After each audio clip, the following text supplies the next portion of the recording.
Ya niki London sampean pahami. Misalnya ngeten nggih. Kula di bojo. Saya secara naluri ekonomi seneng nak aku yo kerja, bojoku yo kerja. Sampean di bojo. Sampean secara naluri ekonomi tetap seneng nak lanange yo kerja, wedoke kerja karena secara kalkulasi lebih cepat kaya. Tapi coba kalau sampean mulai pakai logika penyelamatan dari bahtera keluarga, dari pergunjingan, dari perselingkuhan. Misalnya bojo mayu, potongannya serodok kenes.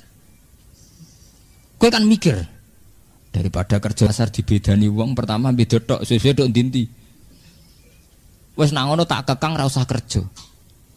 Terus motivasi kamu itu bukan karena otoriter, mentang-mentang wong lanang wong wedok mbok ndem ning omah, tapi krana nolak berzina. Lah kita harus bikin percontohan itu bahwa semua pelarangan kita itu lebih karena melawan perzinahan atau melawan perselingkuhan. Gampangane cara bahasa umum melawan kemafsadatan. Dan itu Islam wis diwelehno pangeran bolak-balik. Banyak orang yang memaksakan sing wedok kerja, TKW ning Arab Saudi sing hamil pirang-pirang, ning Malaysia sing dianiaya pirang-pirang. Itu cara kula alamat ke pangeran bahwa ketika kita memberi hak wanita ternyata tidak lebih baik. Nyatane ning TV-TV berita TKW dilecehkan ning Arab Saudi, ning Malaysia, ning Singapura pirang-pirang. Itu tadi hero Islam kita ini sudah minim sekali. Apa susahnya sih ngakui bahwa Islam itu anti zina? Apa susahnya?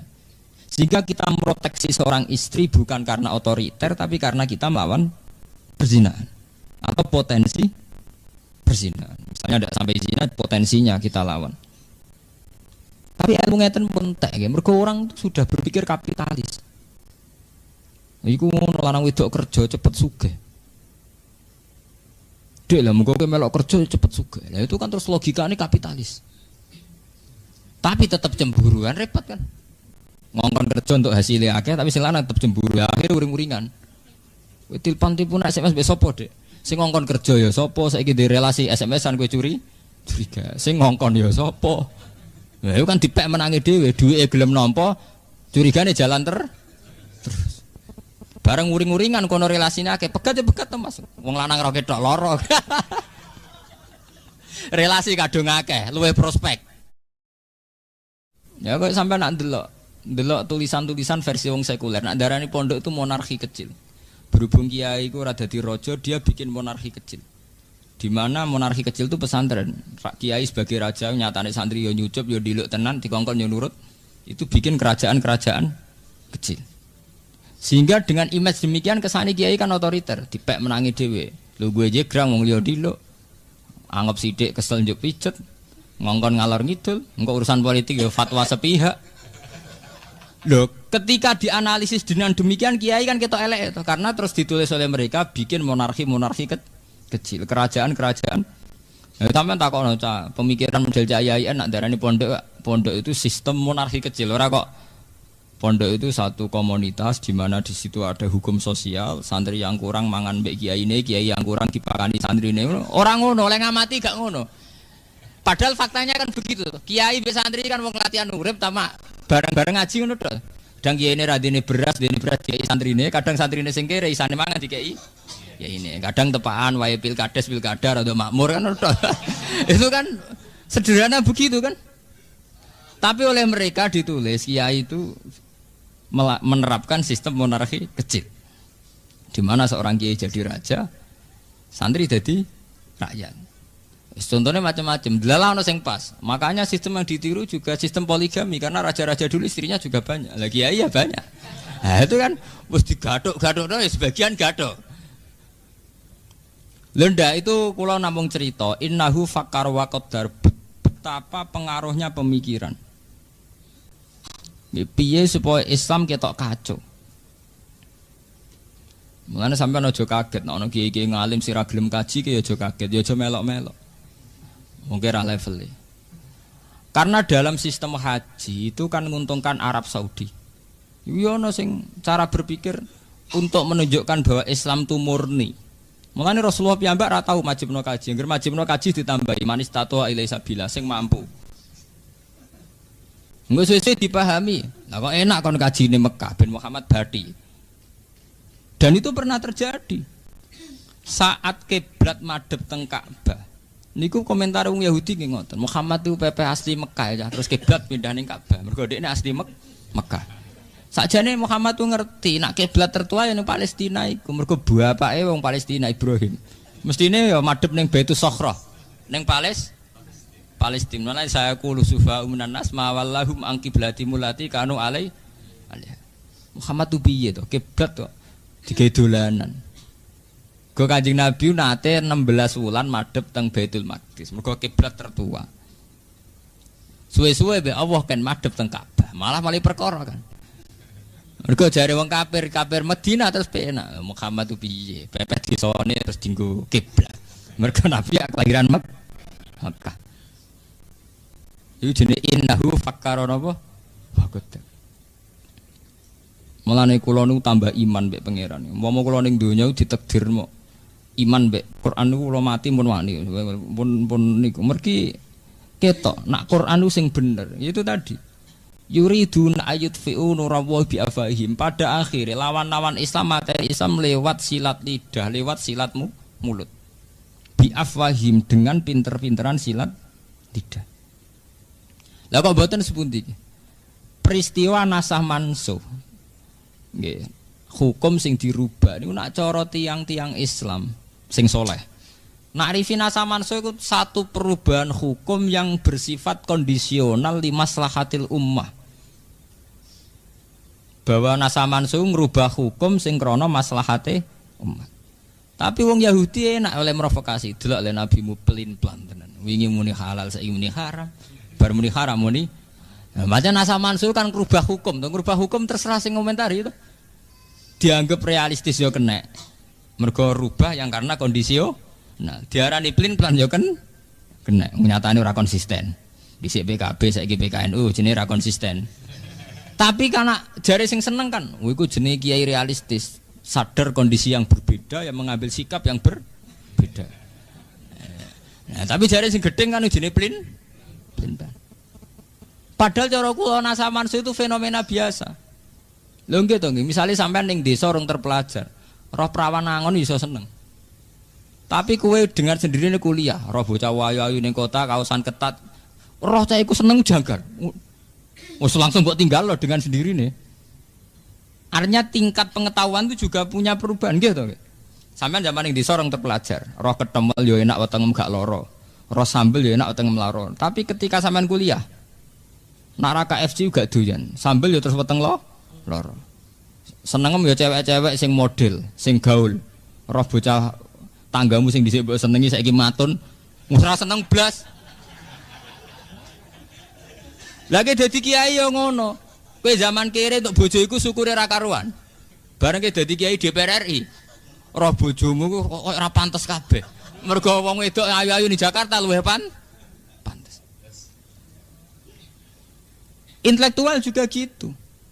Kowe zaman dadi kiai lugu, wiridan istighfar iku iso nangis. Wiridan apa saja iso taladzud billah. Tapi ketika kowe dadi kiai modern, itu beda meneh. Cara berpikir sudah beda. Mulai nikmati HP, nikmati internet, menawa di SMS banking barang wis mbah. Rekening era sitok. Ini contoh bahwa perubahan orang itu tidak boleh merubah akidah. Tapi perubahan itu pasti terjadi.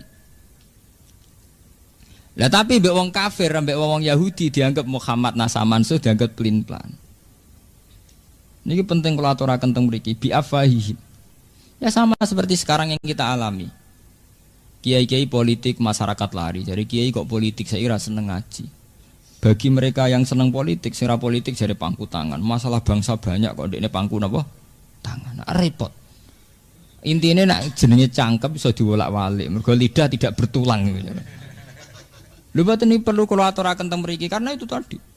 Yang namanya hidup itu mau pinter-pinteran omong tok. Jadi kayak kula bolak-balik nak mucal teng sarang kula terangaken. Ana wong anteng. Nak jari sing salem Pak Yai ku lu anteng. Nak jari sing ra seneng jen tell me telat mikir gak anteng. Kan wong tell me. Ya padha. Nak kowe ndek kiai aktif jari sing seneng Pak Yai itu aktif dinamis. Jari sing ra seneng iku jenenge tak itu. Artinya wis ngoten begitu. Ya betapa satu fakta bisa dikomentari yang berbeda. Biasa. Ya kok kowe lagi seneng cawe wedok. Nak guyune ku manis mergo gingsul. Nak jare sing rasane untu ra rata. Wong gingsul ku artine untu gak rata. Lah Nabi niku zaman berjuang ngadepi tiang Yahudi niku wong Yahudi pinter omong pancen. Bi afahim diputar-putar. Fakta diputar balik. Iku mau termasuk Nabi ora is Nabi. Ditakok Yahudi ra iso jawab mencangkem Yahudi. Mat, wong takoke lugu, Mat. Nak wedhus mati sing mateni sapa? Ya, Nabi ya lugu jawab Allah. Agamamu aneh, Mat. Aneh piye? Sing dipateni Allah langsung malah haram. Sing dipateni liwat tangane manusa sing berlumuran dosa malah halal. Kudune sing mati langsung luwih halal, Mat. Itu kan sentuhan Allah langsung. Orisinil. Lah nak lewat tangane manusa kan wis penuh dosa. Aneh, Mat. Agamamu aneh, Mat. Piye? Dadi wong wong Yahudi pinter, biafahi. Pinter molak-malik fakta. Pemene sing perkarane sing sensitif malah pinter meneh kok menyangkut kiblat. Nabi nate salat madhep Baitul Maqdis pindah ning Ka'bah. Lah Nabi madhep ning Ka'bah ya lucu pas ning Madinah, ning perantau. Delok le Muhammad iku. Ndekne kangen-kangene dhewe desane kok terus digo urusan agama. Dadi madhep Ka'bah iku dianggap Muhammad tuh kangen-kangene dhewe desane kok terus digo urusan agama. Piye to karepe cah iku piye? Itu jenis bi'afaim. Agama akan dirusak lewat mulut-mulut, lewat silat lidah. Ya begitu terus. Ya mulane ngendikane ulama-ulama hakikat, wong kok percaya mbek omongan niku bento-bentone wong. Mergo omongan iso putar.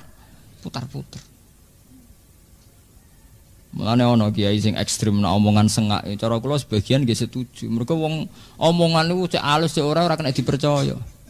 Lah nek piye? Misale kita tersinggung. Misalnya kiai sepuh apa mugi Mbah kula jenengan ndongakno husnul khotimah. Apa aku duwe potongan husnul khotimah? Lah terus nak apa kan nak elek kabeh. Apa duwe potongan husnul khotimah nganti mbok ndongakno husnul khotimah. Misalnya kita salami tempel 20, mbok anggap kiri to nganti mbok kei 20. Wong ngekeki kemungkinane kan loro to. Nganggep ke buta. Lah artinya nak nganggo potensi sing pertama kan elek to. Posisi dikei kan elek. Lha iku zaman Nabi ki ngoten. Sebab niku Quran bolak-balik cerita bahwa Islam yang membunuh Islam itu bukan perang senjata tapi bi'afahi. Kula gadah cerita yang menarik. Zaman Aagim poligami. Ya Aagim terkenal nih. Poligami itu saya punya kenal wartawan Islam, termasuk wartawan soleh. Dia orang baik. Itu kan langsung jatuh. TV 5 ndak pakai semua. Biasanya bedino raine Aagim. Saiki kan raine Aagiman. Yang menarik kan langsung saat ini buatan Aagim tapi apa? Aagiman. Aagimi kan apa? Itu cerita teman saya itu. Saat media mengadili poligami, bahwa poligami itu sesuatu yang tidak benar, melahirkan ketidakadilan, bukti bahwa maniak seks dan sebagainya. Itu kalau Aagim yang jatuh itu sepele sekali, karena Aagim hanya seorang kiai, seorang mubalik. Tapi logika menjorokkan poligami itu yang rugi umat Islam, karena kebetulan Muhammad itu berpoligami. Kalau balik ini malah ini. Banyak penulisan tentang poligami kesannya menyudutkan Aagim. Aagim jatuh itu sepele sekali karena dia hanya seorang mubalek, seorang kiai. Tapi logika bahwa poligami benar-benar salah, ya, menyimpulkan bahwa poligami benar-benar yang jorok, itu sudah merugikan Islam karena Rasulullah melakukan poligami. Itu yang kita rugi. Segampangan itu mau pinter-pinteran permainan untuk menyudutkan Islam, tapi gak ketara kesannya yang diadili poligami. Sebetulnya yang tertulis di situ adalah logika-logika betapa salahnya poligami. Artinya secara umum di situ akhirnya tertulis di berbagai media massa betapa salahnya logika poligami. Sementara Nabi semua poligami, Nabi Ibrahim ya poligami, Nabi Muhammad poligami. Ya bi'afahim, poligami tidak dianggap nulung wong wedok tapi dianggap bukti hiperseks, seks yang berlebih. Padahal zaman Nabi sampean tahu sendiri, banyak perempuan sing lanang mati demi Rasulullah.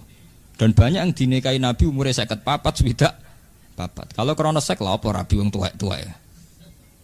Ya memang ada di antara sing ayu paling Zainab, Aisyah kena dihitung liyane tuwek-tuwek. Wong Sauda terkena wireng bunder tuwa. Wong sampai ketika ana ayat hijab turun niku Sayyidina Umar ngenyek. Kowe iku ora usah nganggo hijab. Selain ora ana wong menarik kowe nganggo hijab lah tetep ketara nak innaki la sauda. Tetep ketara kena sauda. Kok bundere wis ketara. Umar iku sing sahabat wae wani ngenyek mbek sauda. Sauda iku ana ayat hijab nganggo hijab. Wong wis gak menarik bunder tuwek glundung. Dinyek mbek Umar, kowe ora usah nganggo hijab. Kowe nganggo hijab lah tetep kewenangan nak kowe sauda. Mergo postur tubuh. Lah umpama Nabi poligami krana seks lha apa poligami sauda bareng. Lah anak hakim mak bener, iku mantan pragawati jeneng ayu, iku normal iku cek bener banget. Ya hakim ya sadar nasa mansul, paling dekne pikirane kan. Pola terkenal duwe akeh, bojo rapati ayu kan rugi dekne. Apa artinya terkenal gak menikmati hidup? Ya kan sah saja. Ya kan normal itu. Sing ra normal kan sira payu rabi ini. Tapi sing jelas ya, permainan media sampean harus tahu itu tadi. Kata teman saya itu mengingatkan saya, sebetulnya gini Pak Bah, saat Hakim yang jatuh karena poligami itu tidak masalah. Ya hanya seorang hakim. Ya, hanya seorang hakim. Tapi kemudian logika poligami begitu salah, logikanya begitu jorok, begitu tidak manusiawi. Itu yang kita rugi karena kebetulan Rasulullah berpoligami. Sebab itu terus rame tulisan yang bela poligami. Lah repotnya sing bela pancen duwe karep poligami. Ya kan padha repote kan. Nak cara kula pribadinya itu tadi bahwa Rasulullah sebagai nabi itu memang mulai dulu disoal. Mulai kenabiannya sampai punya rivalitas sampai saiki ana Musaddiq ana Liyaminuddin kabeh rival-rivali nabi udah ketemu Jibril. Liyaminuddin Musaddiq kabeh. Itu normal sekali, normal sekali. Artinya seorang nabi pasti punya musuh. Wa kadzalika ja'alna likulli nabiyyin aduwwan minal mujrimin, kata Allah. Setiap nabi pasti saya bikinkan musuh. Tapi masalahnya musuh paling fatal kata Rasulullah itu nak sing salah faham wong Islam dhewe ya umate dhewe. Mulane kanjeng Nabi anggere ana wong Islam sing salah iku duka. Kowe kepengin kaya kaum Nabi Musa. Kowe kepengin kaya kaum Bani Israel. Nabi Bani Israel musuhe ora wong sing kafir, tapi musuhe umate dhewe. Iku kakean penjaluan. Lah Nabi Muhammad itu ngadepi umatnya nggih pun kathah sing ngoten. Jadi sekarang banyak yang menyayangkan hukum Islam. Misalnya ada hukum pancung menyesal. Dalam hukum modern tidak usah pancung. Hukum qisas disesali. Sekarang dalam hukum modern enggak mengenal hukuman mati. Potong tangan disesali. Hampir semua tatanan hukum Islam disesali. Saiki seengkek sawangane nyesali potong tangan, nyesali hukum qisas, nyesali hukum pancung. Engko nang era putune kita nyesali, kok zina haram sih? Kok sesuai nang disesali malah Islam piye to ana zina barang haram, barang enak kok diharam. Lho nggih, awal dari menyesali aturan Islam, suwe-suwe kok delodok sing disesali iku hukume. Saiki kan ijek sing disesali. Yaitu tadi kayak gerakan feminisme. Ini kalau cerita intelek ya. Di Jogja itu di kota-kota besar itu semua mahasiswa itu termasuk untuk studi gratis itu kalau studi tentang gender, tentang kesamaan gender, bahwa hak wanita sama persis dengan hak lelaki. Karena kebetulan lagi Islam memposisikan lelaki 1 derajat di atas perempuan. Sekarang hak gender kuat. Wong kula jek eling cilik kula iku lurah wedok iku kiai protes kabeh. Saiki menedek lurah, cek bupati, cek presiden ora ono kiai pro. Bahkan suhune kiai tahu duet sampai Megawati ya. Dan itu ndak janggal. Padahal sampean eling to, gek cilik sampean eling to. Ini takono Mbah Sakur sing sebut. Riyen lurah wedok kiai setuju mboten, Mbah? Mboten. Saniki mulai bupati sampai presiden sampai karena apa? Isu yang digulirkan mereka kesamaan gender, gerakan feminisme itu kuat sekali. Kuat sekali gerakan yang mensejajarkan wanita dengan lelaki. Kuat sekali. Sehingga umat Islam sudah teracuni pikirannya, tidak masalah presiden lelaki atau perempuan, tidak masalah. Bupati lelaki atau perempuan, tidak masalah. Lah suwe-suwe ya nuntut kalau lelaki boleh poligami kenapa perempuan tidak? Saiki pertanyaan ini seminar-seminar. Yang butuh variasi seks kan tidak hanya lelaki, perempuan juga bu. Terus-terusnya dulu atau kabeh kan? Suwe-suwe sedang dikaji kemungkinan istri atau nopo perempuan punya hak talak. Hak talak kok lelaki tok, gak adil. Nak sing lanang ra karep iso megat, nak sing wedok ra doyan sing lanang kok ora iso megat. Mulane kula pribadi, kula nak sering tahajud mbek pangeran, sing marai kekacauan ini termasuk para kiai, kita-kita sendiri. Yaitu tidak bikin percontohan Islam yang baik. Kita hanya berpegang sama hukum fikih. Kula wani sowan pangeran ketemu ngeten wani. Saya bersumpah berani ketemu Tuhan begini saya berani. Artinya ngeten lho nggih. Cara hukum fikih, rungokno niki, cara hukum fikih, hak talak memang hanya pada suami. Ar-rijalu qawwamun 'alan nisa. Hak talak juga diberikan hanya pada suami. Tapi kita ini masalah protes. Kalau tak cerita, ini cerita ilmu intelek ya. Cerita ilmiah. Awal daripada tolak, piye wae iku ada ketidakpuasan baik suami pada istri atau istri pada suami. Sehingga andekan keluarga itu mawaddata warahmah itu tidak terjadi tolak. Sebab itu Nabi ngendikan abghadul halal ilallah at-tolak. Tolak itu halal tapi abghadul sesuatu yang sangat dibenci Allah adalah tolak. Jadi halal tapi dibenci Allah. Karena tolak itu masalah sensitif. Nah, sampai naruh rasanya di anak wedok sing lanang gak kebeneran. Kira bingung. Ndak hanya orang sekuler. Kiai-kiai lan ada anak wedok sing lanang gak kebener ya bingung. Wong sing anake ra iso megat. Nuruti tetep bojone lara kabeh. Yang menyesali ini tidak hanya wong Jawa, wong Islam lah nak tepaan be kasus ya menyesali.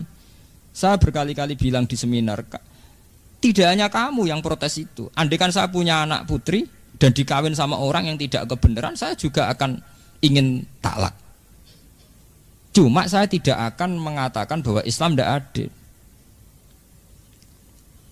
Gini wow lewat cara hulu, bahwa perempuan boleh mengajukan talak, cara Jawa lewat rafa. Tapi gini ku bolak-balik. Kiai-kiai kampung, kiai-kiai yang lugu itu ikut andil dalam memperparah keadaan. Kita tidak mempopulerkan hukum Islam yang lain di luar tolak.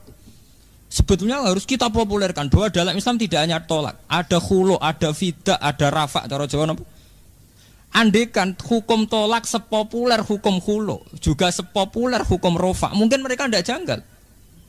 Karena kelihatan kalau perempuan juga punya hak. Wes gitu kita tidak bikin percontohan yang baik. Misalnya begini, yang namanya poligami di dunia kiai pun rata-rata faktor nafsu. Ya artinya bojone elek rabi wong ayu, bojone ngecewakno rabi sing luwih menarik. Sehingga ya terjadi stigma bahwa poligami ya mesti unsure seks. Ya akhirnya korbannya wong terus bayangnya zaman Nabi unsurnya juga seks. Makanya kalau setuju model konsep Quran di luar aturan hukum itu ana laqad kana lakum fi Rasulillah uswatun hasanah. Rasulullah poligami tapi beliau membuktikan adil. Sehingga zaman itu ya ada polemik. Bahkan wong Yahudi sendiri itu tidak mencibir Rasulullah poligami karena ya baik-baik saja, nggak ada apa-apa. Itu pentingnya uswatun apa? Hasanah. Nggih to nggih. Misalnya sampean ketemu pakar gender atau pakar feminisme, pakar yang mensejajarkan wanita dengan lelaki. Wong iku mbok rabi, pakarilah lho mbok rabi. Bareng mbok rabi bahagia. Apa deh? Lha iku pentingnya fi Rasulillah uswatun. Orang yang protes aturan itu ternyata dia bahagia di bawah naungan kue. Apa deh? Mas nak cara aku, wong wedok di hak tolak. Iya di hak tolak. Tapi dia ini bahagia ya. Haknya ora dinggo ta tetep. Wong dia baik-baik saja. Ini pentingnya uswatun hasanah bahwa di luar aturan hukum kita ini harus punya perilaku yang sehat. Karena dengan perilaku yang sehat ini Islam terselamatkan. Kalau kita hanya main hukum misalnya wong lanang penggaweane megat. Wong lanang duwe hak otoritas ning gone perempuan, hak nafkah itu diberikan sama suami. Akhirnya sing lanang ra kodak nafakoi, sing wedok dadi TKW. Kerja ning Arab Saudi, ana sing mulai hamil macam-macam. Kerja ning Malaysia untuk aniaya majikan dan sebagainya. Yang salah siapa? Tokoh feminin enggak siap menjawab itu. Katanya itu kecelakaan sosial. Padahal masyarakat kita ini sudah siap melihat perempuan yang kerja. Tapi ketika diperkosa ngalami ngono mereka tidak siap. Mulane sebetulnya kita kula jenengan sedenten sing ngaji kula. Kudu wani bersumpah demi Islam kita menjelaskan sesuai akidah Islam. Misalnya begini nggih, kula terangkan pesan. Islam itu anti perzinaan, anti pemerkosaan, sehingga perempuan yang kerja di luar atau yang berpotensi diperkosa atau dilecehkan seksual itu diharamkan. Sebetulnya pengharaman ini dimulai dari karena Islam anti zina, anti perkosaan. Sebab itu semua potensi yang mengarah ke sana kita tuh tutup. Tapi kita ini kan kita juga bikin percontohan yang jelek, ngiranya bahwa lelaki menguasai perempuan, bukan anti perzinaannya itu. Ya ini London sampean pahami. Misalnya ngeten nggih. Kula di bojo. Saya secara naluri ekonomi seneng nak aku yo kerja, bojoku yo kerja. Sampean di bojo. Sampean secara naluri ekonomi tetap seneng nak lanange yo kerja, wedoke kerja karena secara kalkulasi lebih cepat kaya. Tapi coba kalau sampean mulai pakai logika penyelamatan dari bahtera keluarga, dari pergunjingan, dari perselingkuhan. Misalnya bojo mayu, potongannya serodok kenes. Kowe kan mikir daripada kerja dasar dibedani wong pertama beda tok, suwe-suwe tok ndi-ndi.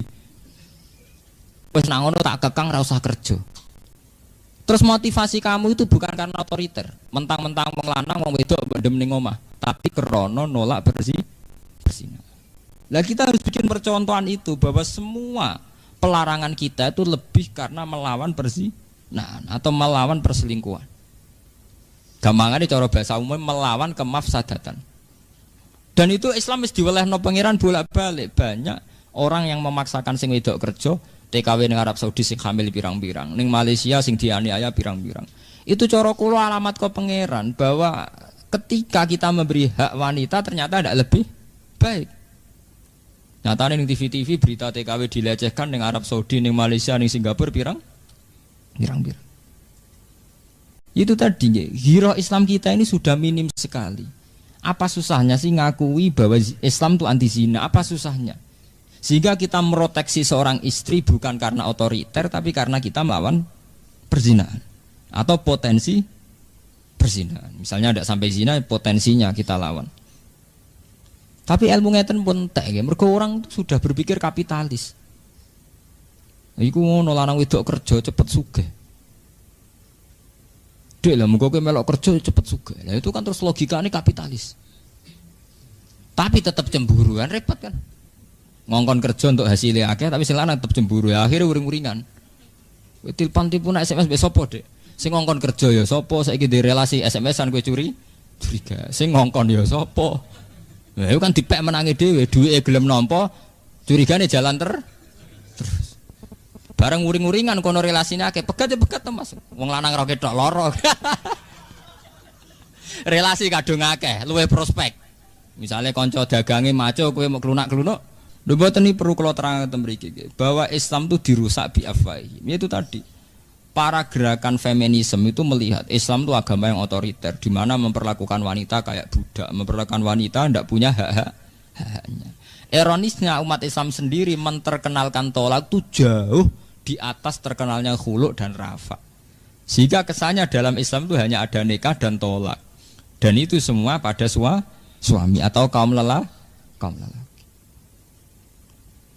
Lho gitu, pancen ngumuri tenan gitu. Mulane kula setuju konsep Kanjeng Nabi. Kanjeng Nabi nak ngendikan wong sing nutupi ilmu iku sok ben uljima bi jamin minan nar, sok ben dibuwondo ning neraka.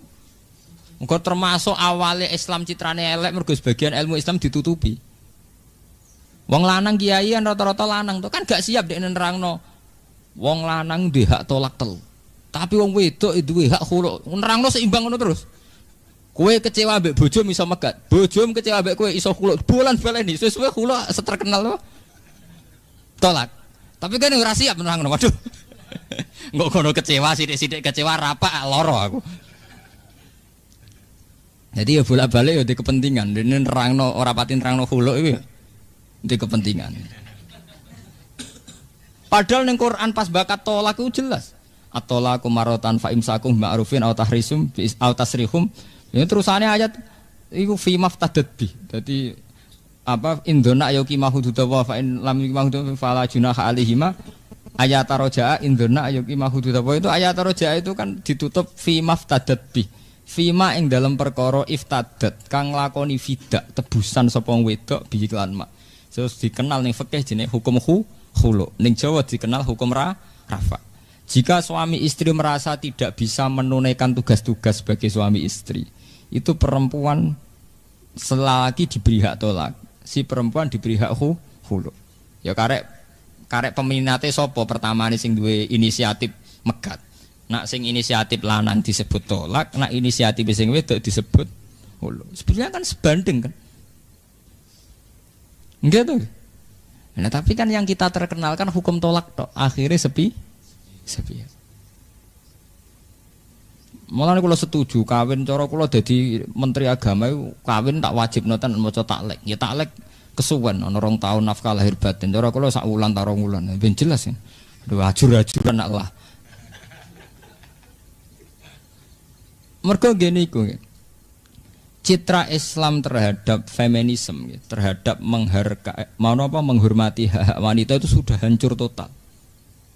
Mboten niku kula cerita tenan. Lah, ironisnya wanita-wanita kota, perempuan-perempuan kota itu sudah yakin sekali bahwa Islam yang menyangkut feminisme itu harus ikut paham feminisme, paham di mana wanita sejajar dengan lelaki. Ya akhirnya mereka nyaman saja jadi pegawai bank, jadi pegawai apa. Ya memang tidak haram, saya yakin itu tidak haram, ya enggak apa-apa. Tapi masalahnya, kemudian tidak janggal ini. Enggak janggal bahwa ini melahirkan efek, gini wow. Efek potensi perselingkuhan, ya potensi lah, tidak harus terjadi, potensi. Potensi ini sudah dianggap biasa saja. Padahal sing jenenge perselingkuhan perzinaan kayak apa? Antinya Quran, innahu kana fahisata wa sa'a apa? Sabila.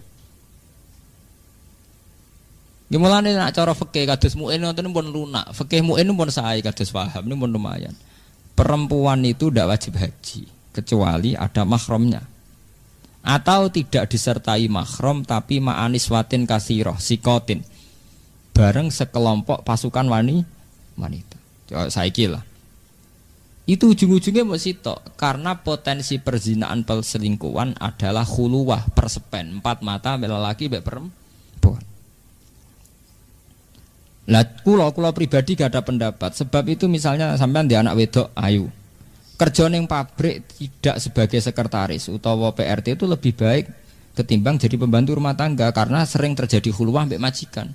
Lah anak kerja ning pabrik rak di depan umum, misalnya jam 8 sampai jam 4. Mane cara kula wong wedok sing dadi kondektur bis iku luwih halal timbang dadi PRT. Mergo di depan umum. Lho bis sing numpak bis sak mulai wong hidung belang, wong tukang zina, wong soleh ana kabeh. Tapi orang tahu tuh hingga kini wong do ngambung ning dhuwur bis. Piye wae di depan umum termasuk proteksi, termasuk nyelamet. Lho nggih to. Kemungkinan perselingkuhan di depan umum kan kecil, kecuali sebenarnya ana iraedan wis ora ana wong koyo wedhus kabeh. Tapi kalau di khuluwah 4 mata itu jare Kanjeng Nabi ora ana wong wedok kumpul wong lanang wong loro illa seton salisuhuma kecuali ketiganya napa setan. Iku wong saleh wis ora rubah. Wong gambarane itu seperti yang digambar Al-Qur'an yang Nabi Yusuf walaqad hammat bihi wa hamman apa? Biya jenenge sak omah. Pertama ya gak menarik suwe-suwe anane iku kan. Sampai istilah walaqad hammat bihi ya mergo sak omah. Hal yang tidak terjadi pada orang fasik sekalipun kalau di depan lalu kula nu sering gadah sarane. Harusnya kayak Muhammadiyah, NU semua ormas Islam menyarankan kalaupun wanita terpaksa kerja itu disarankan di tempat-tempat umum, misalnya di pabrik. Ya, tapi wong Jawa malah nganggep potensi riskannya parah mana? Monggo. Paham nggih? Di saniki mulai dingge nggih hukum meniki kula peringataken aturan-aturan Islam bahwa perempuan harus kula ngeten nggih. Selama ini ilmu-ilmu begitu itu kita anggap rutinitas, kita ngaji mu'in tahu ilmu itu, ngaji wahab ilmu. Sebetulnya ini ilmu proteksi, ilmu untuk menjaga diri, kehormatan perempuan. Karena secara faktual orang-orang yang di base di terminal asal pas rame-rame, nyatanya tidak ada perkosaan, tidak ada perselingkuhan. Sementara banyak kasus di mana orang podo soleh atau bermula soleh, tapi karena sering berduaan kecelakaan. Ini tadi kalau pesan sekali sama yang pernah mondok, yang kiai, bahwa kita melihat hukum Islam itu harus menjadi energi sosial. Bahwa aturan-aturan begini dalam fikih harus menjadi energi sosial. Sehingga nanti saat kita punya anak perempuan atau punya tetangga perempuan tanya, Pak Kiai kalau saya ini kerja nopo, neng pabrik ae, utawa kerja yang di depan umum, gamane sing tidak keluar. Ya, tapi kita kan tidak, kita tidak bikin percontohan Islam yang baik. Yang tahu-tahu disudutkan bahwa Islam itu mengekang perempuan, sehingga perempuan tidak punya hak aktivitas. Ya niki kula baleni malih. Makanya musuh-musuh Islam itu selalu innahu fakkara wa qaddar fakutila kaifa qaddar yuriduna ayutfi'u nurallahi bi afwahihim. Mereka ingin sekali membunuh Islam lewat silat lidah. Terus lewat ngaji niki mugi-mugi kita akan lebih baik.